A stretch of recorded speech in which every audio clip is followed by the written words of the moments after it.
नाज़रीन, आज की वीडियो बहुत अहम है और इसको शुरू से आखिर तक ज़रूर देखिएगा। इसमें हम टेक्निक्स पर गौर करेंगे कि जिसमें बहुत से शुगर के जो मरीज़ हैं वो बेचारे महरूम रह जाते हैं बहुत से कार्बोहाइड्रेट इस्तेमाल करने से, ख़ास तौर पे स्टार्चेज जिसमें चावल सबसे बड़ी चीज़ है। चावल है, गंदम है, जवी है यानी कि ओट्स, जौ है, और भी इस तरह की बेशुमार ग़िज़ाएँ हैं जो कि हमारे स्टेपल फूड है, हमें इस्तेमाल करना ही होता है, हमें उन्हें खाना ही पड़ता है। या तो महफ़िलों में खाना पड़ता है या घर पे खाना पड़ता है, लेकिन हम उनको इस वजह से नहीं खाते कि हमारी शुगर बढ़ जाती है। तो ये जो वीडियो है ये शुगर के मरीज़ों के लिए भी बहुत मुफीद है, और वो जो शुगर के मरीज़ नहीं हैं या उनको ख़तरा है कि वो शुगर के मरीज़ बन जाएंगे, उनके लिए भी फ़ायदेमंद है, जो कि मोटापे का जिनको ख़तरा रहता है। क्योंकि ये टेक्निक इस्तेमाल करके आप कोलेस्ट्रॉल भी कम कर सकते हैं, ग्लूकोज़ का जो लेवल है ब्लड में उसको बढ़ने से भी रोक सकते हैं, और फैटी लिवर से भी बच जाएंगे। तो इसको आखिर तक देखिएगा, इसमें बहुत अच्छी टेक्निक्स मैंने बताई हैं। ये टेक्निक्स इससे पहले आपने शायद कभी नहीं सुनी होंगी।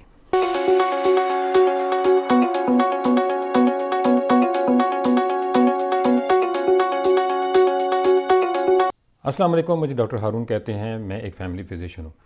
नाज़रीन, हमारी खुराक 3 बड़े अनासर पर मुश्तमिल होती है, जिसमें एक प्रोटीन है, एक फ़ैट है और एक कार्बोहाइड्रेट है। कार्बोहाइड्रेट फिर आगे से सिंपल और रिफाइंड शुगर्स पर मुश्तमिल होती है, जिसमें चीनी शामिल है, जिसमें गुड़ है और जिसमें शक्कर वगैरह शामिल हैं। रिफाइंड शुगर में जो ग्लूकोज़ के एटम होते हैं, जो उसके मालिक्यूल होते हैं, बिल्कुल आज़ाद होते हैं, और जो ही ये हमारी गट में जाते हैं, हमारे निज़ाम में जाते हैं, ये फ़ौरन खून में शामिल होकर ग्लूकोज़ में कन्वर्ट हो जाते हैं, और इस तरीके से ब्लड ग्लूकोज़ बढ़ जाती है। इसका दूसरा हिस्सा जो है वो रेगुलर स्टार्चेस पर मुश्तमिल है। उनको हम रेगुलर स्टार्चेस कहते हैं, जिसमें ग्लूकोज़ के जो एटम होते हैं या मालिक्यूल होते हैं, वो एक तस्बीह के दाने की शक्ल में आपस में मुख्तलिफ बॉन्ड से जुड़े हुए होते हैं। इन बॉन्ड्स को अमाइलोज कहते हैं या अमाइलोपेक्टिन भी कहते हैं। ये स्टार्चेज जो होते हैं ये काफ़ी रेजिस्टेंट होते हैं। जिस वक्त इनको हम इस्तेमाल करते हैं तो ये कुछ देर के बाद ग्लूकोज में कन्वर्ट होते हैं जब इनके बॉन्ड टूटते हैं। लेकिन अगर आप इनको उबालें तो ये फ़ौरन ही ग्लूकोज में कन्वर्ट हो जाते हैं, जिनको हम सिंपल स्टार्चेस कहते हैं, रेगुलर स्टार्चेस कहते हैं। इन स्टार्चेस के अंदर आलू है, चावल है, गंदम है, मक्की है, चना है, केला है, पका हुआ केला और सब्ज़ केला दोनों। इसके अलावा चना है, चने की दाल, लोबिया, बीन्स, तमाम चीज़ें शामिल हैं। इनको हम जब उबालते हैं तो ये फ़ौरन ही रेगुलर स्टार्चेस में कन्वर्ट होते हैं। जब इनको हम फ़ौरन इस्तेमाल करते हैं तो एकदम ये ब्लड ग्लूकोज को बढ़ा देते हैं। American journal of clinical nutrition के मुतअद्दिद जराइद में और मुतअद्दिद पब्लिकेशन में ये बात छपी है कि अगर हम इन स्टार्चेस को, रेगुलर स्टार्चेस को उबालने के बाद अगर हम इनको ठंडा करने के लिए फ्रिज में रख दें या इनको फ्रीज़ कर दें तो ये कुछ देर के बाद रेजिस्टेंट स्टार्चेस में कन्वर्ट हो जाते हैं। रेजिस्टेंट स्टार्चेस का मतलब ये है कि इनके दरमियान जो बॉन्ड होते हैं अमाइलोज और अमाइलोपेक्टिन, वो बहुत मजबूत हो जाते हैं, जिनका डबल हेलिक्स बन जाता है, और इनको शुगर में कन्वर्ट होने में बहुत देर लगती है, और ज़्यादातर ये शुगर में कन्वर्ट होते भी नहीं है, बल्कि ये फाइबर की तरह काम करते हैं। American journal of clinical nutrition के कुछ और पब्लिकेशन में लिखा हुआ है कि ये फाइबर की तरह काम करते हैं, और फाइबर में जो ग्लूकोज होता है वो शुगर में कन्वर्ट नहीं होता या बहुत कम होता है। अब फाइबर की क्वालिटी क्या है? फाइबर की क्वालिटी ये है कि ये एक तो शुगर में कन्वर्ट नहीं होता, इसके अलावा ये कुछ एंजाइम होते हैं जो हमारी छोटी आंत में होते हैं, जिसको हम GIP कहते हैं और GLP-1 कहते हैं, जिसकी वजह से जो हमारा मैदा है उसमें मैदा हमारा बड़ा आस्ता से खाली होता है, और हमारी छोटी आंत में भी जाके फाइबर ग्लूकोज में कन्वर्ट नहीं होता, और ये एक प्रोबायोटिक के तौर पे काम करता है छोटी आंत और बड़ी आंत के अंदर। प्रोबायोटिक का मतलब है कि वहाँ के जो हमारे फ्रेंडली बैक्टीरिया होते हैं, हमारे जो दोस्त बैक्टीरिया होते हैं, वो इनको शॉर्ट चेन फैटी एसिड में कन्वर्ट कर देते हैं, जो कि कोलेस्ट्रॉल को हज़म नहीं होने देते, जिस तरीके से ग्लूकोज भी बहुत कम हज़म होता है, और ज़्यादातर जो है वो कोलेस्ट्रॉल और शुगर खारिज हो जाते हैं। तो इस तरीके से ब्लड ग्लूकोज जो है वो नहीं बढ़ती है। इसके अलावा ये फाइबर जो है ये इसमें एक और क्वालिटी ये है कि ये इंसुलिन सेंसिटिविटी को बढ़ा देते हैं और इंसुलिन रेजिस्टेंस को कम कर देते हैं। चूँकि कोलेस्ट्रॉल यहाँ से निकल जाता है, शॉर्ट चेन फैटी एसिड बन जाते हैं, जिसकी वजह से कोलेस्ट्रॉल रेगुलेशन जिगर के अंदर वो बहुत हद तक बढ़ जाती है, जिससे फैटी लिवर में कमी हो जाती है और फैटी लिवर नहीं हो पाता। तो इसका मतलब ये है, जो मैं टिप आपको देने वाला हूँ ये उन लोगों के लिए बड़ी अच्छी है जो कि डायबिटिक हैं, जो कि मुख्तलिफ़ किस्म की ग़िज़ाएँ जो जिनमें कार्बोहाइड्रेट है उनको खाना चाहते हैं मगर नहीं खा पाते हैं, चूँकि उनको डर ये होता है कि इस तरीके से उनके ब्लड में ग्लूकोज बढ़ जाएगी। तो उसका तरीका ये है कि वो आलू हैं या चावल हैं या इस तरीके से मुख्तलिफ़ और ग़िज़ाएँ हैं, चना है, चने की दाल है, लोबिया वगैरह, ये जितने भी स्टार्चेस होते हैं इनको रेजिस्टेंट स्टार्चेस में कन्वर्ट करने के लिए पहले इनको उबालें। उबालने के बाद इनको ठंडा करें, तकरीबन 12 से 13 घंटे के लिए फ्रिज के अंदर। 24 घंटे के लिए करेंगे तो ज़्यादा बेहतर होगा। इनको फिर गर्म करें, दोबारा से ठंडा करें और फिर गर्म करें, तो ये 80% तक आपके ब्लड में ग्लूकोज में कन्वर्ट नहीं होंगे, और इस तरीके से आपको तमाम फ़ायदे जो मैंने बताए हैं वो हासिल हो जाएंगे।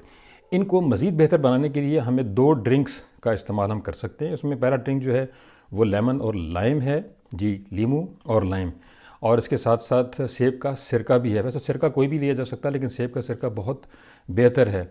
ये दोनों ड्रिंक्स जो है ये क्या करते हैं, ये करते हैं कि हमारे मुंह में जो अमाइलेज होता है, जिसको सलाइवरी अमाइलेज कहते हैं, जो कि स्टार्च को ग्लूकोज में कन्वर्ट करता है, ये उसको ब्लॉक कर देते हैं। गैस्ट्रिक एम्पटिंग जो है, यानी कि जो हमारा मैदा है उसमें से खुराक को तेज़ी से गुजरने नहीं देते। इस तरीके से हमें ये महसूस होता है कि हम सैर हो गए हैं, हमारा दिमाग ये कहता है कि हमें मज़ीद खाने की ज़रूरत नहीं है।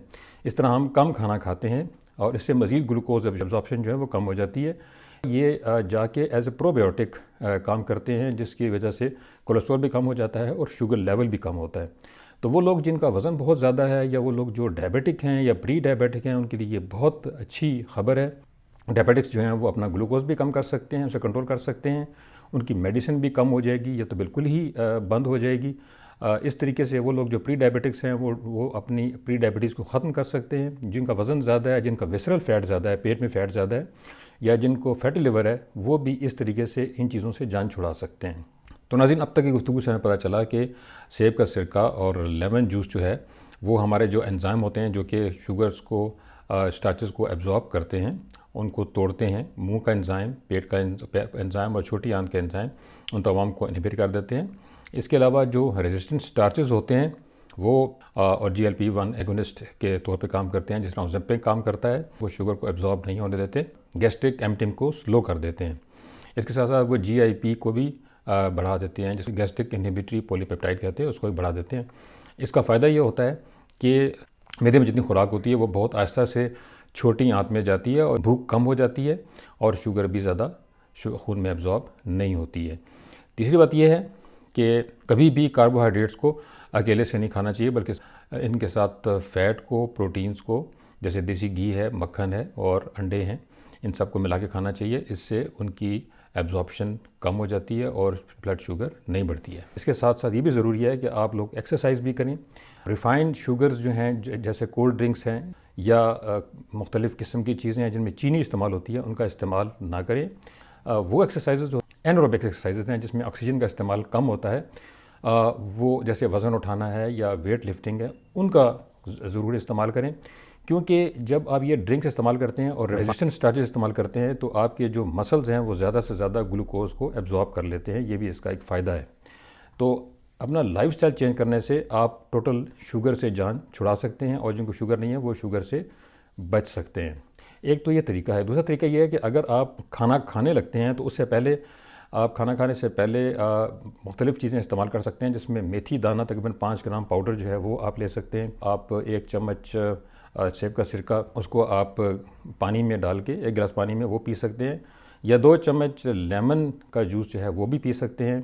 इस तरीके से आपकी शुगर एब्जॉर्प्शन कम हो जाएगी, क्योंकि आप रेजिस्टेंट स्टार्चेस भी ले चुके हैं। और अगर आप रेजिस्टेंट स्टार्चेस नहीं भी ले चुके हैं, आम स्टार्च आप इस्तेमाल कर रहे हैं, आम कार्बोहाइड्रेट इस्तेमाल कर रहे हैं, तो इस तरीके से आपका ब्लड शुगर नहीं बढ़ेगा। और अगर आप खाना खाने कहीं चले ही गए हैं तो आधा घंटा पहले ये तमाम काम कर लें।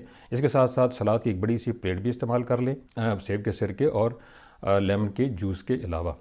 लेकिन अगर आप अचानक से कहीं चले जाते हैं खाना खाने, और वहाँ इससे पहले आपने ना तो सेब का सिरका इस्तेमाल किया और नहीं आपने लेमन जूस इस्तेमाल किया, तो वहाँ जाके आप सबसे पहले प्रोटीन्स का इस्तेमाल करें। अगर आप रोटी खा रहे हैं मसलन, वो भी कार्बोहाइड्रेट है, तो उसके साथ आप अंडा ले सकते हैं, उसके साथ प्रोटीन ले सकते हैं। उसके साथ आप मुख्तलिफ़ किस्म की दालें हैं, जैसे लोबिया है या चना है, उसका इस्तेमाल कर सकते हैं, जिनमें प्रोटीन बहुत ज़्यादा होती है, वो इस्तेमाल कर सकते हैं। फ़िश इस्तेमाल कर सकते हैं, सलाद भी इस्तेमाल कर सकते हैं ज़्यादा मकदार में।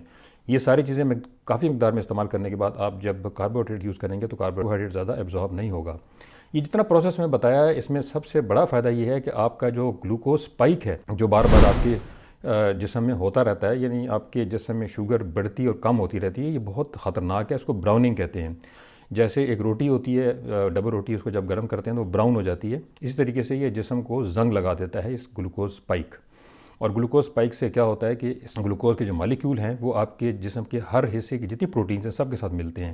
जैसे किडनी है, जैसे लिवर है, जैसे आपके दिल की नालियां हैं, उनके अंदर जाके ये ऑक्सीडेशन करते हैं, चूँकि एलडीएल बढ़ा देते हैं, ट्राइग्लिसराइड को भी बढ़ा देते हैं, जिसकी वजह से खून की नालियाँ जो हैं वो बंद होनी शुरू हो जाती है, उनमें प्लाक फॉर्मेशन शुरू हो जाती है, जिससे हेमरेज भी हो सकता है, ब्रेन हेमरेज भी हो सकता है और दिल का हमला भी हो सकता है।